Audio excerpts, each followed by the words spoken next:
come on, how is it that two people accidentally trip into each other and land lips first? Like, does gravity work differently in BL worlds? I swear, if I tried that in real life, I'd probably faceplant into the floor and need a dentist. But no, in BL series, it's always this perfect moment, wide eyes, slow motion fall, and boom, instant spark. And you know what? These moments aren't just random, they're a whole thing. That's the magic of BL tropes. They're outrageous, they're dramatic, and they're absolutely addictive. So today, we're talking about the tropes that make BL series so unforgettable. The ones that make us laugh, and sometimes roll our eyes so hard we almost see the back of our heads. Trust me, it's going to be fun. Let's get into it. I hate, but I also kind of love you. The classic enemies to lovers trope. There's something so irresistible about two characters who can't stand each other, slowly realizing that their hatred might just be something else entirely. It usually starts with a lot of unnecessary glaring, like, "Bro, why are you staring at him like he stole your last packet of noodles?" Then come the awkward, accidental touches that make everyone, including us, lose our minds. A shove against the wall turns into a lingering stare, and suddenly they're kissing in the rain. Like, excuse me? When did all the hatred evaporate? Am I complaining though? Nope, I live for it. Take Tharn Type, for example. Type literally hated Tharn for existing, and then, boom. Suddenly, all that tension exploded into, well, something a little more intense than arguing. By episode 2, we're all sitting there like, why am I even surprised at this point? We were just bros until we weren't. Yep, the friends to lovers trope. This one is a heart melter. Childhood friends? Check. Awkward moments where one of them accidentally catches feelings? Double check. And the confession? Oh, sweeties, it's always messy. It's like, how do you not know he's in love with you when he's been giving you heart eyes for years? We're all sitting there screaming, just kiss already. But nope, they need 10 more episodes and an emotional crisis before they figure it out. Think Bad Buddy. Pran and Pat gave us everything, the playful teasing, the longing stares, and don't forget the secret meetings. Friends to lovers? More like soulmates in denial. Pretend to love me, but wait, why does this feel real? The fake relationship trope. Why is it that every time someone needs a fake boyfriend, the perfect candidate is their sworn enemy or the person they've been secretly crushing on? Suspicious, no? It always starts with, this is strictly business, no feelings involved, but then bam, suddenly someone's getting jealous over a random side character, and the next thing you know, they're practically married. Like, we knew where this was headed from the start, but it's still satisfying. Love across the class divide.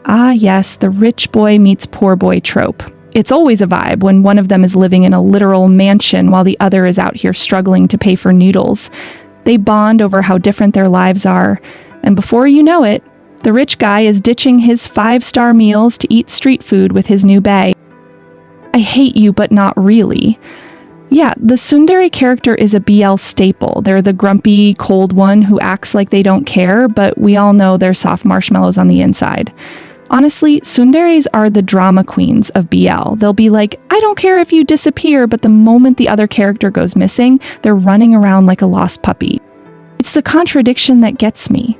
One moment they're throwing insults, and the next they're secretly cooking their love interest's favorite meal. Sir, just admit you're in love and stop wasting time. Think my school president. Tin pretended not to care about Gun's little band, but let's be honest. He was their #1 fan. The shy, reserved partner, a blushing mess waiting to happen. This trope gives us all the fluff and cuteness we can handle. The shy character can barely string 2 sentences together without stammering, while the confident one is out here flirting shamelessly. The best part? Watching the shy one turn into a tomato every 5 seconds. You'll be sitting there like, how are they both so clueless yet so adorable at the same time? It's soft, it's wholesome, and it makes me believe in love again. Example, God and Dew in Monster Next Door. Dew was the definition of shy and cute. God, smooth as butter. The age gap trope. Is this even legal? Let's talk about the older-younger dynamic. It's usually the older one who's mature and composed, while the younger one is chaotic and full of energy. Watching them balance each other out is pure gold. But let's not ignore the fact that the younger one always ends up being the boss in the relationship.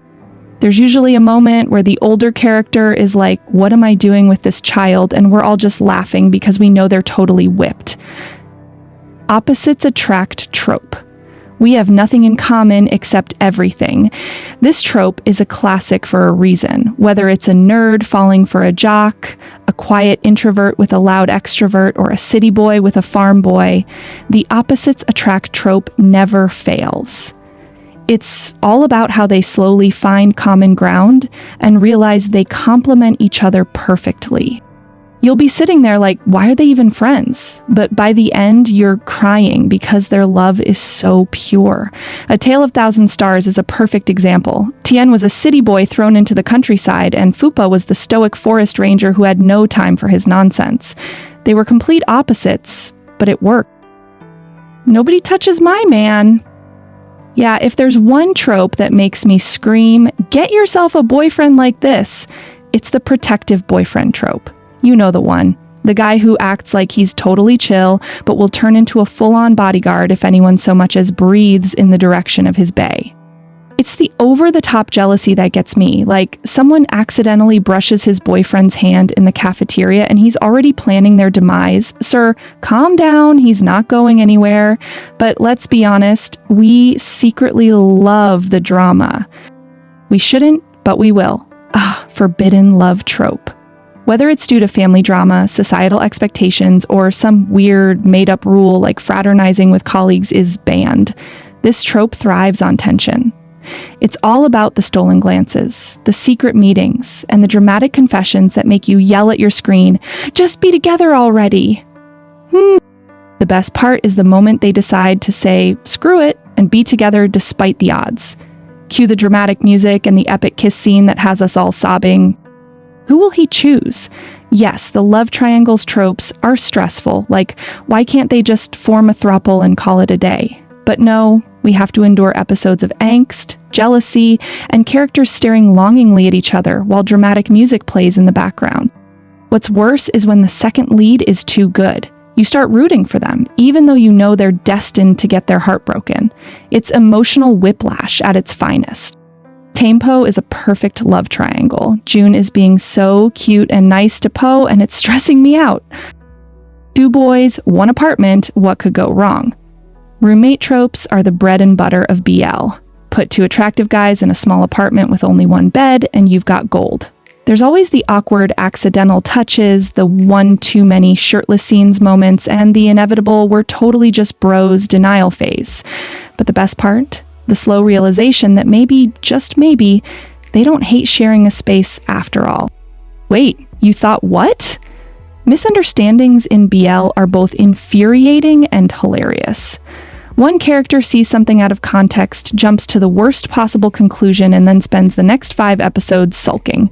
Meanwhile, we're over here yelling, just talk to each other.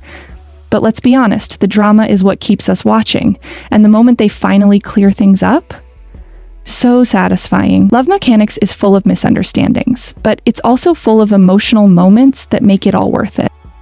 The slow burn trope, will they or won't they? Slow burns are both a blessing and a curse. On one hand, the build-up makes the eventual confession so worth it. On the other hand, it's torture watching them dance around their feelings for what feels like an eternity. But when it finally happens, fireworks. Literal fireworks. I Told the Sunset About You perfected the slow burn. Tae and OAU's journey was emotional, heart-wrenching, and beautiful all at once. So why are BL tropes so addictive? Maybe it's because they feel familiar, like an old friend. Or maybe it's because they're just so darn entertaining. Sure, they're predictable, but who cares? We don't watch BL for surprises. We watch it for the feels. And honestly, there's nothing more comforting than knowing that no matter how messy the storyline gets, love will always win in the end. Well, except when it doesn't, but that's a rant for another day. So, sweeties, which BL trope owns your soul? Are you team enemies to lovers or friends to lovers? Or do you secretly love a good fake relationship story? Let me know because I need to know I'm not alone in this obsession.